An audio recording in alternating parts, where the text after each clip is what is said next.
Hello, I am Cody Allingham, and this is the Transformation of Value podcast. This show is brought to you by Swarbricks, the first law firm in New Zealand to accept Bitcoin for legal services. The Swarbricks team are Bitcoiners, and they are knowledgeable about the legal aspects of Bitcoin in New Zealand, as well as general legal advice. They offer a 20% discount for services paid in Bitcoin, and you can find out more at swarbricks.co.nz/Bitcoin. Now today, I had the chance to catch up with James Swarbrick and get his thoughts from a legal perspective about the recent collapse of the Dasset crypto exchange, as well as discuss an article he wrote about how the hack of another exchange, Cryptopia, helped develop law in New Zealand, and finally, we talk about the role of self-custody and inheritance planning for Bitcoin. I do hope you enjoyed this episode. If you want to get in touch with me, please send an email to hello@thetransformationofvalue.com and I will get back to you. Otherwise, on to the show. How have you been, James? Yeah, good. It's been a manic couple of weeks, but we're good. Yeah.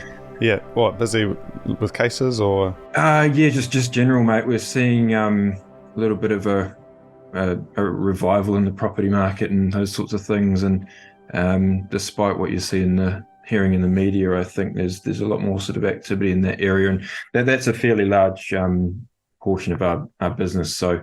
We're definitely busier in that area, and just other life things going on. It's just non-stop, really. That's a good heuristic to always assume the opposite of what the media is saying. Absolutely, in terms of what's going on. But James, welcome to the show. I am keen to start with a bit of an intro about you and your practice. So would you be able to please share a bit about your firm, Swarbricks, and your background, if that's all right, please? Yeah, sure. So I've been practicing law for coming up 10 years now, and I joined so it's a family law firm. I'm actually a fifth generation lawyer, which is quite unique. And I joined, so my father and my grandfather had a small practice here in Te Awamutu, and I joined my father about 10 years ago now. And he retired, must be 3 years ago now. So I've been the sole director of the firm for that period of time. And in doing that, I've sort of taken that as an opportunity to make the firm a little bit more unique, or make it a point of difference and that sort of thing. And one of the things, as you know, I was the first firm in New Zealand to accept Bitcoin for legal services. And that sort of came about around the time my father retired.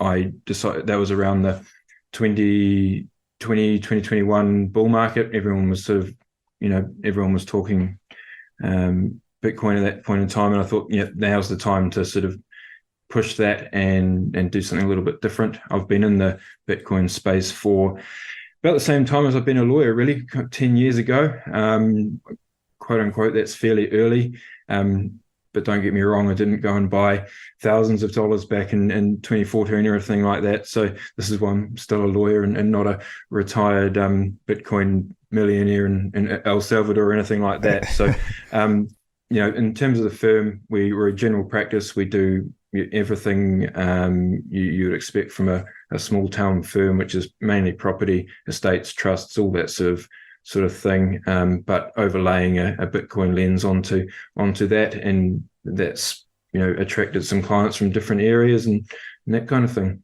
Yeah, no, thank you, and I think it's a very powerful point of difference, and certainly your expertise and your interest in exploring the relationship between New Zealand law and Bitcoin is really powerful. You authored an article in 2020, how the Cryptopia hack helped develop law in New Zealand, which really explored how the High Court decision on that case provided a legal precedent.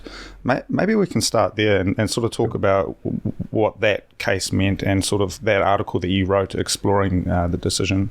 Yeah, so if quickly I can just explain how laws come about, that's probably a good place to start. In New Zealand, there are two types of law, if you like. You've got your legislation, which is your primary law, which is made by Parliament, of course. So that's your your acts and that sort of thing. And then you have what's known as common law or judge-made law or case law. And that is law that comes through from the hierarchy of judges and the various levels of courts. Now, of course, when it comes to Bitcoin or crypto assets in general, there's no one piece of legislation which says Bitcoin is this or anything like that. So with Cryptopia, when that happened, that company was put into liquidation, and the liquidators of that the company were sort of in a position where they had this pool of digital assets belonging to the customers, but under law they weren't certain sort of how those were to be treated when it comes to a liquidation. So they had to go off to the High Court and ask for a determination or a judgment as to whether or not Bitcoin and the other digital assets were in fact property for the purposes of for the liquidation. Because if they were property, which most people sort of knew already, but there was no what we call a precedent. No one had actually confirmed in law that Bitcoin and other digital assets were in fact property. So the liquidators went to the High Court and said, can you have a look at this and tell us what we should be doing here? And the High Court said, obviously, that the assets were property for the purposes of the Liquidation and the Companies Act, and therefore were able to be taken into account when the liquidators are doing their job. And the upshot of that is that the pool of customer funds with Cryptopia was held or determined by the court to be held on trust for the customers, which means the Cryptopia, the company, when customers sent funds to Cryptopia under law, Cryptopia was deemed to have held that pool of assets on trust, which means it doesn't actually belong to Cryptopia. It belongs to the customers. Cryptopia is simply custodying that on a trust model for the customers. Yeah, with that held on trust model, is there, in terms of, say, physical property, is there any analogies that are maybe easier to conceptualize to sort of get an idea of what that means? Yeah, so I mean, trust simply is when an asset is in control or held by one person's asset is held by another person, and that's called being held on trust. So if you give me $100 and say, can you hold on to this for 2 weeks? I'm holding that $100 on a bare trust for Cody. It's not my $100. I'm simply holding it for you. And you might say, I'm going away for a week. Can you give me my $100 when I get back? I give it back to you. And that's how it works. It's not my $100 to go and spend on whatever I might want to do. It's your $100. So that's a very simple explanation about how that trust model works. So with an exchange, if I deposit my Bitcoin to the exchange, that's held in an account on the exchange, and I expect that back. Assuming I'm not trading it, if I'm just giving it to them as from a custody point of view, I expect to get that back when I ask them to withdraw it, because it's not the exchange's money, it's my money or my asset. Yeah. Sorry, just kind of diving into that a bit further. So that would imply, you talk about the books, that there would be a difference in operating capital and the day-to-day money for paying for servers and all of that, and quite a clearly differentiated account for holding those assets on trust. This precedent has been set in this case?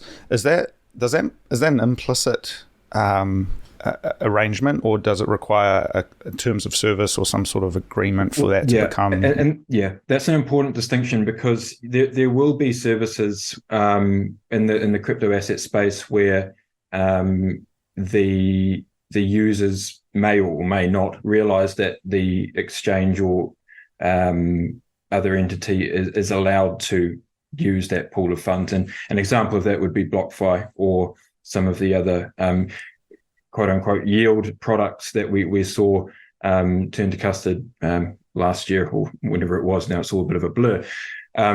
So when I'm talking about sort of the Cryptopia example, that is a pure exchange. So if I'm putting my Bitcoin in an exchange and they're simply holding it for me, I'm not expecting a yield. That was found in particularly the Cryptopia case to be that's the arrangement. But if you had something such as like a BlockFi where their terms of service explicitly said, well, probably not explicitly said because no one read them, that BlockFi was able to use those funds for effectively business purposes, and we saw that they had gone and rehypothecated those, and gosh knows what actually happened. I'm not following it too closely, but there are certain things such as like BlockFi or the others where their terms of service allowed them to use those customer funds for their own purposes, whether that was trading or whatever they did with them. Yeah, I see. So in this case, the purely that custodial exchange relationship, there's no yield or promise of yield involved. This High Court decision gives weight to that being a trust, property held in trust arrangement. Yeah. So that's really powerful. And so you explored that property distinction. And as you say, that was something that many people already knew. And that sort of gave legal precedent. So in terms of how that relates to the Dasset situation, and maybe we should talk a little bit about what the Dasset situation actually, what it is and what we know. Keen to sort of hear your thoughts on how that can help provide some insight into that. Yeah, so unfortunately, when I saw the news about Dasset, it was another case of here we go again. Obviously with Cryptopia a few years ago now, when I saw the news reports come out that Dasset had also been put into liquidation, you sort of red flags, alarm bells go off, because when you've got a company in liquidation, that obviously means it's insolvent and it's not able to pay its debts, or its debts outweigh its assets, and someone stepped in to have it all wound up. And looking at the liquidators' reports and the news reports that have come out since then, things do not look good. The first liquidators' report came out in early August, and 21st of August it came out, and basically what the books were showing is that there was supposed to be something along the lines of $6.3 million of customer funds, and it turns out there is about 600,000. So there's a big hole in Dasset's books. It's still fairly early stage. Looking at the creditors, the liquidators update, they are still trying to get information.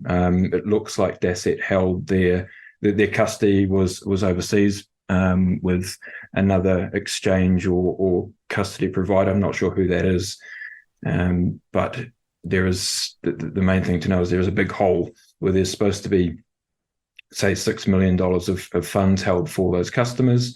There's nowhere near that. And so, again, coming back to the Cryptopia precedent, given this trust, property held in trust arrangement, those customer funds should have been clearly earmarked and put into a separate area where even if the business went insolvent, for its day-to-day operations, those customer funds are still held intact. That's correct. Yeah, assuming, and that only assumes that Dasset didn't have something in their terms of service which said they could use client funds, but based on a purely exchange model, I would be surprised if that was the case, and certainly even if it was, the level of the hole, or the size of the hole, would suggest that there, even if they were allowed to use a portion of client funds, that there's no way that it would be 90-odd%. Yes. From a pure liquidity point of view. Yeah. And I guess coming back to this liquidation process, just understanding a little bit more about what that means and what happens there, because it, the sort of the blow by blow, there had been murmurings for some time that there were issues with Dasset, and then really only a couple of weeks ago, or maybe a month and a bit ago, there was it really blew up. Mm-hmm. What happened there with the liquidation process? How does that get kicked off? Sure.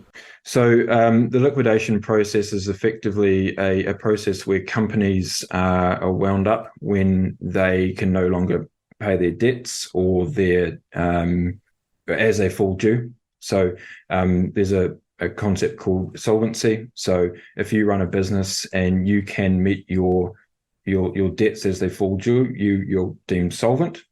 If you can't meet your debts as they fall due, you're technically insolvent. Or if your debts exceed your or your liabilities exceed your assets, you're also insolvent. Now, businesses can sort of, it's not like you get liquidated the second that you can't pay a bill.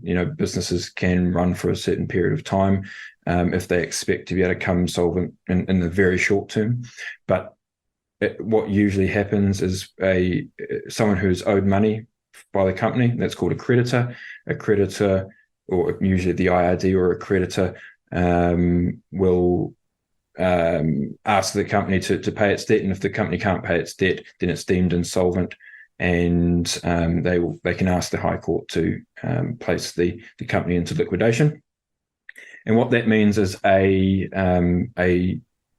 insolvency practitioner, it's usually an accountant or another professional, they take over the company, and it's their job to ascertain what's gone on, figure out where the assets are, who needs to be paid, and at the end of the day, their job is to liquidate, sell the company's assets to repay the creditors.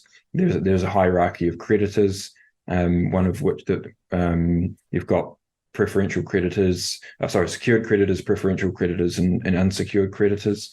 And secured creditors are those who might have a security interest in an asset of the company. An example might be if a company has a company car, the finance company has security over that vehicle, so they have first dibs on that vehicle. Then you've got preferential creditors, which are things like the staff of the company, so they get paid out at a higher preference than the unsecured creditors. And generally, most people who are owed money by a company are going to be unsecured creditors. That's people providing services to the company without security for those debts. And so overall, the liquidator's job is to pay as much money as they can to those creditors to make them whole as much as possible. And whether that's 100% on the dollar or cents on the dollar, it just depends on how much money or assets there are available to make good. Thank you. So diving into that a bit further, so with the liquidation process, Dasset, or Digital Asset Exchange Limited, it was just one director, privately held company. That process of not being able to pay a debt that can lead to a request for liquidation through the High Court. That process, I imagine, with a public company where the books are open and people can see that there's some major issues, that seems a bit clearer to me. But with what you think of as a private, maybe a small company like this, how does that work? Is that messy? Someone's just, they bill for the servers or some other service is delayed, and then they keep trying to get paid, and it sort of takes time to work its way through. Like, can you provide any more thoughts on sort of how that works? Yeah, sure. So if I provide services to a company, let's just say I provide cloud hosting services to a company and they don't pay my bill, you'll go through the normal process. You'll send them statements. You might give them a ring and say what's going on, and you'll leave it for a period of time. Obviously, sometimes invoices get missed and all that sort of thing. But there's a point in time where if you are getting sick of not being paid, and you can serve the company I can't think of the exact name off the top of my head, but it's a certain notice under the Companies Act which says you've got, I think it's 15 working days to pay this bill. and if it's not paid in that period of time, I can place you into liquidation. So it's quite a serious step. That's basically the option for the creditor. And if that bill is not paid in that time, the creditor can then take that notice off to the High Court and say, look, this is basically proof that the company is insolvent because they haven't paid us. Can we have an order to place the company into liquidation? Yeah, I just found a little flowchart here that explains that process: money owed, demand letter, statutory demand. I'm wondering, though, that this here, in this case, is talking about a creditor or a service provider. How does that relate, though, if there's issues with customers being able to withdraw funds? Can that still go through this process? If they had money sitting in Dasset, they were trying to get it out and it wasn't coming out, can they still go through this liquidation process? Yeah, look, I don't think they can, and that's because it's not a debt it's owed by the company to the customer. It's although it's owed, it's not a debt that's fallen overdue.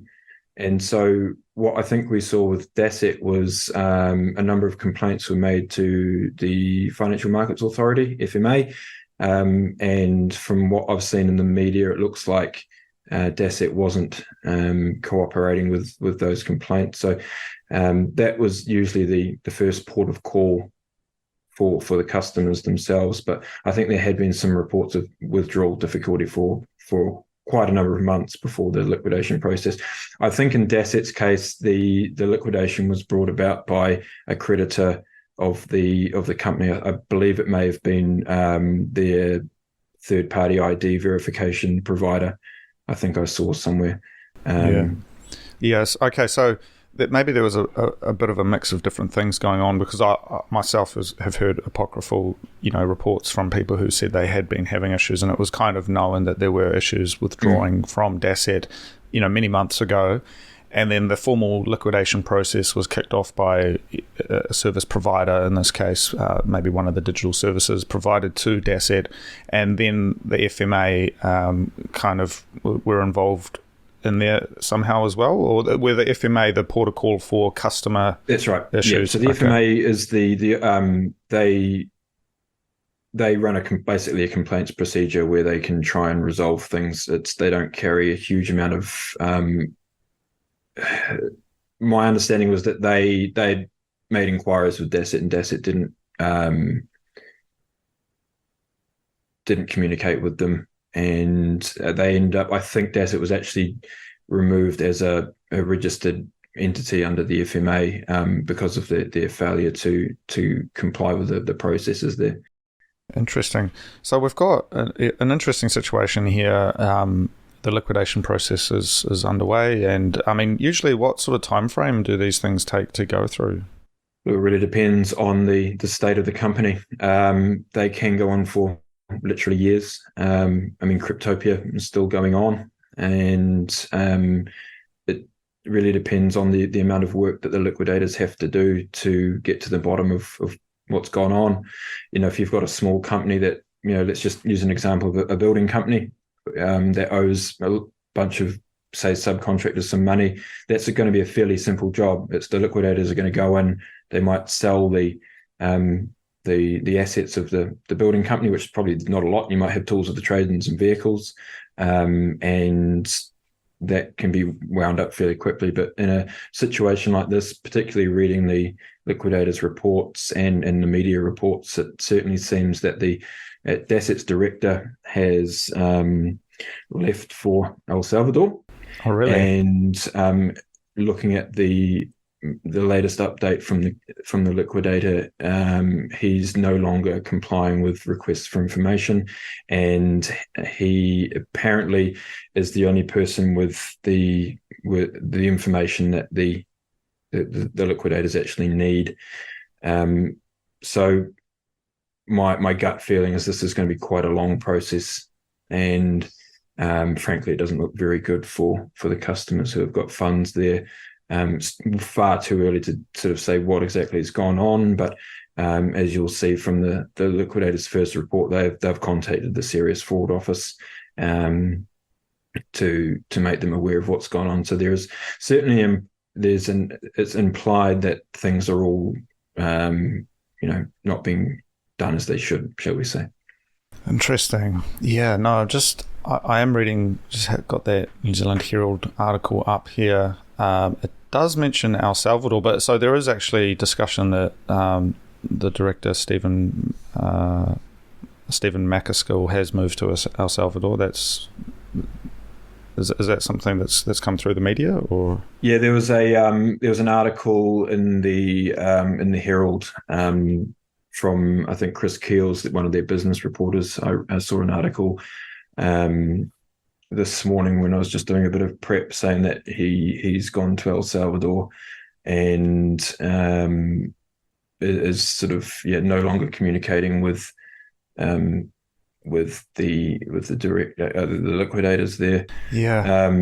It's in the Herald. It was published on 10th of September on in the Herald there, and the headline is "Crypto Meltdown: The Missing CEO and the Investor Who Lost $5 Million." So I think in that they've actually they've spoken to a customer of Dasset who's got they're saying he's got $5 million of assets on the platform. They've got well, it says here former director Fran Strajner. Yeah, and I'm wondering that's a different character to Stephen McAskill. So he's based from El Salvador. So I'm wondering whether that's just a bit of a clickbaity title, because Fran, as according to this article, is based in El Salvador, but he appears to have left. If I jump on and have a look at the directors, I mean, there is only one current director, but there is a couple of directors who have ceased in 2023 and one in 2018. So interesting. The three other directors had, given up their directorship before this all took place. So I'm sorry, I'm just wondering whether that NZ Herald article is trying to be a bit clickbaity, claiming that Stephen is in El Salvador, whereas it's actually the former director, Fran, that is. Oh, right. Did I? I thought as well, because I did a bit of prep as well this morning, and I thought, that interesting. That would be a bit of a James Bond story if he managed to get out. Yeah, you're right. Yeah. But that's interesting, though. It says, I mean, Fran, Karam Gill, and Ankur Damani, the three previous directors, according to the company's office, both Fran and Ankur, Karam and Fran were directors until pretty much May, July 2023. So I don't know. We're not sure what's happened there, but that's certainly interesting. I mean, I'm curious. I don't know if you know the answer to this, but with something like directorship and sort of that fiduciary responsibility and that, how does that apply if a director moves on? If there is serious fraud involved? I mean, absolutely. Yeah. So one of the liquidator's jobs too is to investigate what's gone wrong and why the company has failed. And one of the things the liquidators can do is look at the directors' actions over the course of the company, and whether they have done certain things that would be in breach of their duties as directors. And certainly if a former director or a director resigns, that doesn't absolve them from anything they may have done while they were a director, and so that will be something that will be interesting to come out of the liquidators' investigations, whether there's anything untowards there. And not for a second saying that any former director has done anything, but what's important to know is that the liquidators do have that investigation role as well, and they can seek to recover money from the directors personally if the directors are found to have breached any of their directors' duties, causing creditor loss. Yeah, no, that's interesting. So we've got that situation which is unfolding at the moment. I'm not sure how long it will take to, get more clarity on that, though. There certainly is a lot of media coverage. As you say, there's been quite a few articles in the Herald in particular exploring this. What does this mean for the broader space? I mean, we're still going through the process, but I mean, this same article here talks about it posits crypto regulation on the way, and sort of, I mean, as you know as well, there's a lot of discussion with the Reserve Bank and the different entities such as the FMA around sort of this new space of crypto assets and Bitcoin. Can we expect any impact on Bitcoin in New Zealand from the outcome of this Dasset situation? I mean, look, as I said before, when I saw the news, I sort of thought, here we go again. And there's sort of two prongs to that. One is that the regulatory, whether the government will take steps to attempt to regulate that industry further. Bitcoin and digital assets exchanges, they are regulated in New Zealand. There are plenty of regulations that they fall under. Whether that's under the FMA or the AML-CFT laws and all that sort of thing, so that they are already regulated to an extent. But it's not like your traditional financial system where there is things like government backstops or insurance policies in place where if one of these companies does go under or something untoward occurs, there is no there's no backstop. And whether or not the government takes steps to do anything like that, who knows? I mean, it's a big job, and what I question is what are their options? What can they do? Can they make it more difficult to regulate the on-ramps? Because that's effectively what exchanges are. They are the entities that bridge the fiat and the Bitcoin ecosystem for a large portion of users. Whether it's something simply as saying that you can no longer do that or whatnot, but it's hard to say what exactly they would do, and anything they do is going to take quite some time. Yes, the machinery of government and regulation does take its sweet time. However, I guess here really the big takeaway though is for a lot of customers who are at a loss at this point, this could have all been fixed by self-custody, and you're looking at holding Bitcoin on an exchange. You really are putting faith in that institution, which may not have the same scrutiny as a traditional bank in terms of what's going on. Certainly, in this case, there's a big hole, and that's made a lot of people put a lot of people out of pocket. What are your thoughts around self-custody and just how that can help avoid this sort of pain in the future? Yeah, look, I mean, first and foremost, Bitcoin was designed as a peer-to-peer method of transacting value between people, right? It is designed to be held by the users, and the creation of exchanges or custodians is quite a fiat application. These are institutions that are layering fiat processes or institutions on top of a digital or a new asset.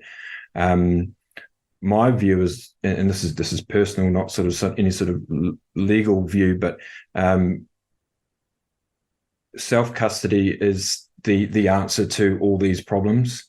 Self-custody comes with its own risk, but I implore people to look into learning how to self-custody if they're not doing that already, because it's not difficult. Without sounding too rash, I think storing large amounts of digital assets on exchanges is it's almost it's lazy to a point. I mean, I understand that a lot of people have got into, and we're not just talking about Bitcoin here. When we're talking about exchanges, we're talking about all the other stuff. But it's the path of least resistance. It's the easy option, and I don't know how many times it's going to take people to get burned before people realize that self-custody is the best way to avoid being burnt, whether it's Cryptopia hack, whether it's the BlockFis of the world, all that sort of thing. Self-custody fixes all of that as long as you follow a few simple steps. Do you think, I mean, I totally agree with you. I think self-custody is really important. However, it is, though easy to say that it's just 12 or 24 words, there are, I mean, certainly, people are busy with their lives. They're in different situations. The long-term management of those keys through thick and thin, through natural disaster, through that sort of thing, certainly presents, I think, at least a mental barrier. What are your thoughts around some of the kind of key management or sort of options available in New Zealand so that funds are not being custodied in the sense that they're on someone's database, but the actual management of the private keys and how someone can trust that money will always be available, or whether it's some sort of multi-sig setup? Like what are options like that are available or useful for people in New Zealand? I think that the first step is looking at sort of why someone's owning Bitcoin. Let's just talk about Bitcoin because I don't care about the rest. Are you owning it to be a self-sovereign individual? Are you owning it because you want to be in control of your own, destiny, or are you just owning it because you number go up and you think one day you're going to be, make some, think about it in fiat terms. Are you basically treating it as if they were shares or something like that? And I think that's the first question, really, is why are you holding it? And sometimes that'll change. Sometimes people will come for the number go up, stay for the revolution, as the saying. And everyone comes into the space thinking they're going to make money, and then they go down the rabbit hole. That's a whole nother podcast. But I think looking at what I would implore people to do is, if they are holding funds on an exchange, is to just play. Go and get something like a Blue Wallet or mobile wallet, transfer $5-10 of Bitcoin. You've written down your 12 words, go and delete the app and restore it on another device, and just see how simple it is to do that. And then you'll get more comfortable. And that's, when I got into the space, there was only, there were custodians, but in those days we were using Bitcoin Core or Bitcoin QT as it was in those days, and we were downloading a node without realizing what we were doing. We just wanted a wallet, but you download Bitcoin QT, and it was a node, and you were doing the whole block download and wasting all I think you had 1 gig in those days of internet at the flat, and everyone would be mad because you've used all the internet doing your initial block download. But what I would really implore your listeners to do, if they are holding assets on exchanges, is just to play. You don't have to. If you've got 10 grand of stuff on an exchange, leave it there. Go and get a self-custody wallet such as like Blue Wallet, and just learn the process. Use $5 or $10. If you lose it, doesn't matter. And then once you're comfortable doing that, then get yourself a hardware wallet, and learn how that works. There are plenty of options out there. And then once you're comfortable with that, this is asking a lot of people. It's a lot to learn, and some people might not be bothered. But if that's the case, you might as well go and buy the Bitcoin ETF. Because if you don't want to go through this process, then you probably you're still looking at it from a fiat mindset. So I think just taking those initial steps and working out how easy it is to actually do to recover a seed. It's when you do it, you think, what was I worried about? Same sort of thing with every time you send a Bitcoin transaction, you go, how the hell is this actually working? It still blows your mind, even if you're doing one transaction every few months. Every time you do it, you go, wow.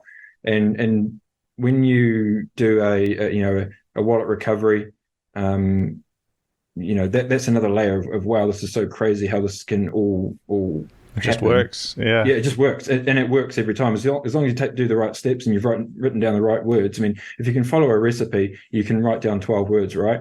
Yeah. And just try it.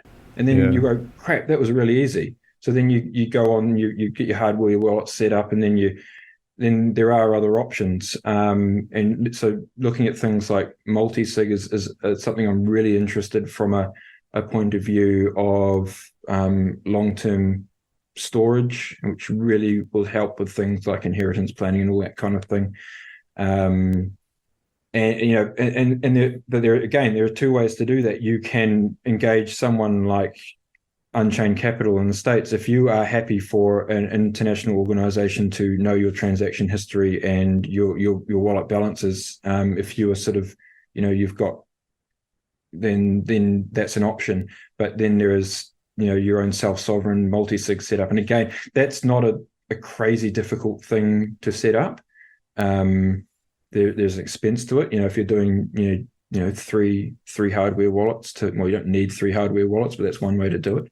There's a definitely capital cost to setting these things up, but it's, my message is it's not as difficult as it sounds. It's not as scary as it sounds. Yeah. And you can practice literally by downloading a mobile wallet, sending some money in, deleting it. I did this the other day with my wife. I downloaded Blue Wallet on her phone. We sent a small amount of money. We wrote down the 12 words. We deleted the app and restored it on the iPad, and just to show how crazy easy it is. And the wallets, there are some interoperability with different wallets. So when I learned the hard way, well, not the hard way, but I learned, the first time I restored a wallet, I was doing it because the wallet had been shut down and removed from the App Store. It was Peter McCormick, another one of his sponsors, was Dropbit. And this is going back, I think, sort of 2018, 2019. And that was a wallet where it had a non-custodial on-chain wallet, and it had a custodial Lightning wallet.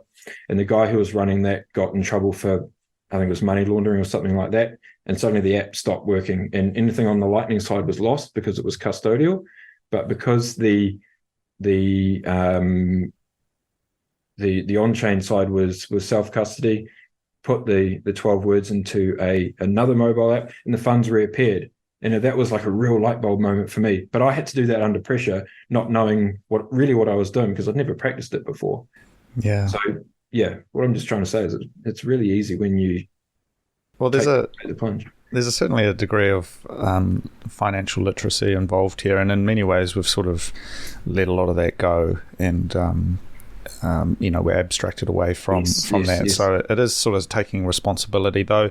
I guess what I'm getting at is we're still in a discovery phase where it's possible that we will look back one day on the idea of dedicated hardware wallets with the emergence of things like seed signers, and we think, that was one piece of the journey, and now the standard is something like a seed signer, or maybe there's some other standard that comes along for the way you manage your private keys, because that's really the question here. Of course you don't.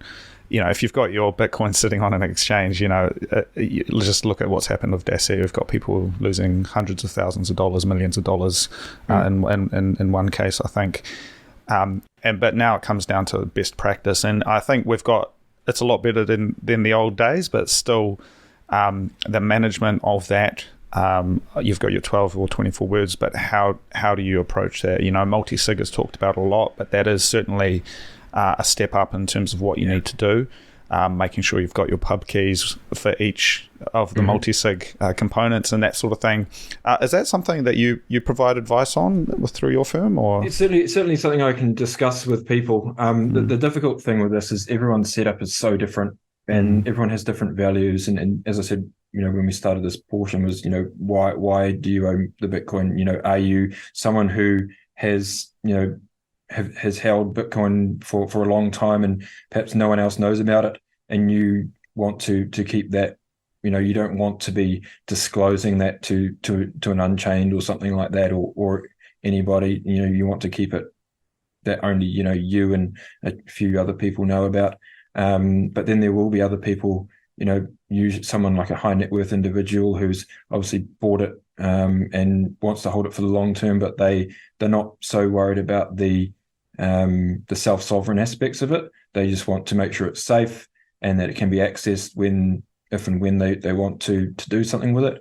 And so, high level, using sort of professional custodians or professional, they're not custodians, but sort of key holders and that kind of thing is really an option for them as well. But the problem is there's no one size fits all solution for anyone really, and that's a difficulty in this space. And one of the reasons why I'm doing what I'm doing and learning as much as I can in this space is to be able to help because I mean, we're still early with Bitcoin. There is still a small handful of people, actually using Bitcoin in New Zealand, and an even smaller amount that actually, are at a level where they need sort of legal help or want to talk about it from like an inheritance point of view.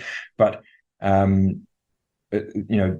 that's why I'm doing the work now, is to try and get ahead of that. And there won't be many lawyers in New Zealand who can have that conversation from a competent point of view, to be able to work through the issues, because I think particularly things like inheritance planning is going to be a huge problem for lawyers and for digital asset holders in the not too distant future, because funds are going to go missing because people don't understand the nuances of dealing with these assets.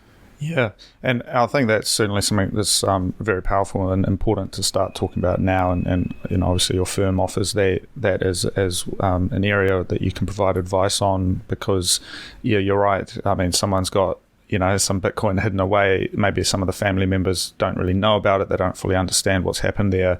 And that money, something happens and it's really difficult to get those funds back. So certainly that's important. And as you say, it's going to continue to be more important. But James, I really appreciate your time. If people want to learn more about your practice, where do you want to send them? Yeah, sure. So they can go to swarbricks.co.nz, and we've got a little Bitcoin page there, so /Bitcoin. Or they can just email me. All my contact details are on the website there. And I am on LinkedIn. I don't love LinkedIn, but I am on LinkedIn if anyone want, an easy option just to shoot me a DM on there and we can have a chat. I don't spend a lot of time on there, but I'll get an email if you DM me. Yeah, sweet. All right, James, thank you very much. And let's keep in touch. Thank you. Brilliant. Thanks so much, Cody. Thank you. Thank you for listening. I do hope you enjoyed the show. I am Cody Allingham, and that was the Transformation of Value. If you'd like to get in touch, please send me an email at hello@thetransformationofvalue.com, and I will get back to you.